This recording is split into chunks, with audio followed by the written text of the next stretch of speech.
പ്രിയപ്പെട്ട വിദ്യാർത്ഥി സുഹൃത്തുക്കളെ, കാലിക്കറ്റ് യൂണിവേഴ്സിറ്റിയുടെ 2026 ഡിഗ്രി അഡ്മിഷൻ 4 വർഷ ഡിഗ്രി അഡ്മിഷന്റെ ഭാഗമായിട്ടുള്ള ഫോർത്ത് അലോട്ട്മെന്റിന്റെ ഡീറ്റെയിൽസ് ആണ് നമ്മൾ ഈ വീഡിയോയിൽ പറയുന്നത്.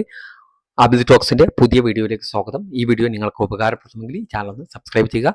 ഈ വീഡിയോയുടെ കണ്ടു കഴിഞ്ഞിട്ട് കാര്യങ്ങൾ മനസ്സിലാക്കി ഫോർത്ത് അലോട്ട്മെന്റിന്റെ വന്നു കഴിഞ്ഞാൽ അതിന്റെ കാര്യങ്ങൾ പരിശോധിക്കാവുന്നതാണ്. അപ്പോൾ നമുക്ക് ആ കാര്യങ്ങളിലേക്ക് പോയി നോക്കാവുന്നതാണ്. ഫോർത്ത് അലോട്ട്മെന്റ് ഈ വരുന്ന 27-ാം തീയതി വൈകുന്നേരം 5 മണിക്ക് പബ്ലിഷ് ചെയ്യും. ഫോർത്ത് അലോട്ട്മെന്റ് ലഭിച്ച വിദ്യാർത്ഥികൾ ഇതുവരെ അലോട്ട്മെന്റ് ലഭിച്ചിട്ടില്ല, ഇതുവരെ മാൻഡേറ്ററി ഫീ അടച്ചിട്ടില്ലെങ്കിൽ ആദ്യം നേരം മാൻഡേറ്ററി ഫീ അടക്കാം. മാൻഡേറ്ററി ഫീ മുൻപ് അടച്ച വിദ്യാർത്ഥികൾ വീണ്ടും അടയ്ക്കേണ്ട ആവശ്യമില്ല. വിദ്യാർത്ഥികൾക്ക് കിട്ടിയ ഓപ്ഷനിൽ തൃപ്തികരമാണെങ്കിൽ നിങ്ങൾക്ക് ഹയർ ഓപ്ഷൻ ക്യാൻസൽ ചെയ്യാം.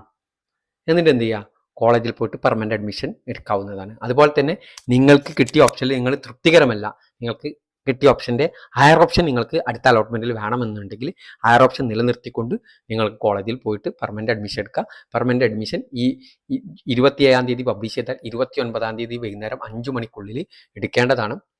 ആ കാര്യം വളരെ കൃത്യമായിട്ട് മനസ്സിലാക്കി വെക്കുക. തേർഡ് അലോട്ട്മെന്റിൽ ഒരു കോളേജ് കിട്ടിയിട്ടുണ്ടെന്ന് കരുതാം.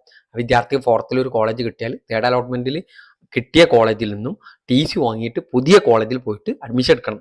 എന്നാൽ കമ്മ്യൂണിറ്റി കോട്ടയിലോ മാനേജ്മെന്റ് കോട്ടയിലോ അങ്ങനെ ഏതെങ്കിലും ഒരു കോട്ടയിൽ അഡ്മിഷൻ എടുത്ത് ഇപ്പോൾ കോളേജിൽ നിൽക്കുന്ന ഒരു വിദ്യാർത്ഥിയാണെങ്കിൽ നിങ്ങൾക്ക് ഫോർത്ത് അലോട്ട്മെന്റിൽ ഒരു കോളേജ് കിട്ടിയാൽ നിർബന്ധമായിട്ടും ആ കോളേജിലേക്ക് പോകണം എന്ന് നിർബന്ധമില്ല. പക്ഷെ ഫോർത്ത് അലോട്ട്മെന്റിൽ ഇങ്ങനെയുള്ള വിദ്യാർത്ഥികൾക്ക് കിട്ടിയിട്ട് അഡ്മിഷൻ എടുക്കാതിരുന്നാലുള്ള പ്രശ്നം നിങ്ങൾക്ക് ഫിഫ്ത്ത് അലോട്ട്മെന്റിൽ അങ്ങനെയാണെങ്കിൽ പരിഗണിക്കില്ല. ഓക്കെ, അപ്പോൾ ഫോർത്ത് അലോട്ട്മെന്റിൽ നിങ്ങൾക്കൊരു കോളേജ് കിട്ടിയാൽ നിങ്ങൾ ആ കോളേജിൽ പോയിട്ട് പെർമനന്റ് അഡ്മിഷൻ എടുക്കണം. എന്നാൽ കമ്മ്യൂണിറ്റി കോട്ടയിലോ മാനേജ്മെന്റ് കോട്ടയിലോ ഒക്കെയാണ് നിങ്ങൾക്ക് അഡ്മിഷൻ മുൻപ് കിട്ടിയതെങ്കിൽ ആ വിദ്യാർത്ഥികൾ നിർബന്ധമില്ല, നിങ്ങൾക്ക് താല്പര്യം ഉണ്ടെങ്കിൽ അങ്ങോട്ട് പോകാം.